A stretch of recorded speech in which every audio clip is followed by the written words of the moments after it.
Year లో బాగా sensation అయిన కేసు ఒకటి ఉంది, ఐబొమ్మ రవి. సో దాని గురించి కూడా మాట్లాడుకుంటే, ఐబొమ్మ రవిని యాక్చువల్ గా పైరసీ చేసినందుకు పెద్ద పెద్ద శిక్షలు వేయాలి అని ధర్నాలు చేస్తారు జనం అనుకుంటే, రివర్స్ లా జరిగింది. అంటే ఆయన్ని శిక్షించకూడదు ఎలాగైనా అని చాలా సపోర్ట్ చేశారు. ఏంటంటారు అసలు, అది ఏది కరెక్ట్? అంటే ఇప్పుడు ఐబొమ్మ రవి చేసింది ఏదేంది, ఫ్రీగా అందరికీ కూడా అంటే ఒక కుటుంబం వెళ్ళి సినిమా చూడాలి ఐమాక్స్లో అని అనుకుంటే ఒక మనిషికి 1000 రూపాయలు అవుతుంది. రాను పోను చాలా ఖర్చు విపరీతంగా పెరిగిపోయింది. ఇంతకుముందు థియేటర్స్ ఉండేవి, ఇప్పుడు థియేటర్స్ అన్నీ కూడా మల్టీప్లెక్స్లుగా మారుతున్నాయి.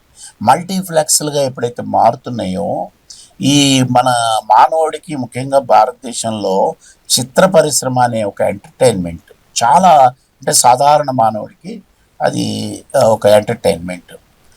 అటువంటి ఎంటర్టైన్మెంట్ని ఆయన ఎంచుకున్న మార్గము లీగల్గా చూసుకున్నప్పుడు తప్పే, కానీ ఆయన పైరసీ చేయడం వల్ల అనేక middle class, lower middle class families కొత్త కొత్త సినిమాల్ని వెళ్ళి సినిమా హాల్ దగ్గర కాకుండా ఇక్కడ చూడడం జరుగుతుంది. అంటే మీరు సపోర్ట్ చేస్తున్నారా అది అని కాదు, నేను ఆయన యొక్క ఎందుకు ప్రజల నుంచి వ్యతిరేకత రాలేదు అనే దానికి నేను చెప్తున్నాను. చట్టపరంగా ఆయన చేసిన తప్పే. ఎందుకంటే కొన్ని 100 కోట్లు పెట్టి 1000 కోట్లు పెట్టి సినిమా తీసిన తర్వాత దాని మీద ఆధారపడి ఉన్న 24 రకాల క్రాఫ్ట్స్ సంబంధించిన కార్మికులు ఉన్నారు, తారాగణం ఉంది, నిర్మాతలు ఉన్నారు. అంత పెద్ద ఎత్తుని నిర్మాణం చేసిన తర్వాత పైరసీ చేయడం వల్ల వాళ్ళకు కూడా నష్టం జరుగుతుంది కదా. అందుకని అది లీగల్ యాక్టివిటీ కాదు.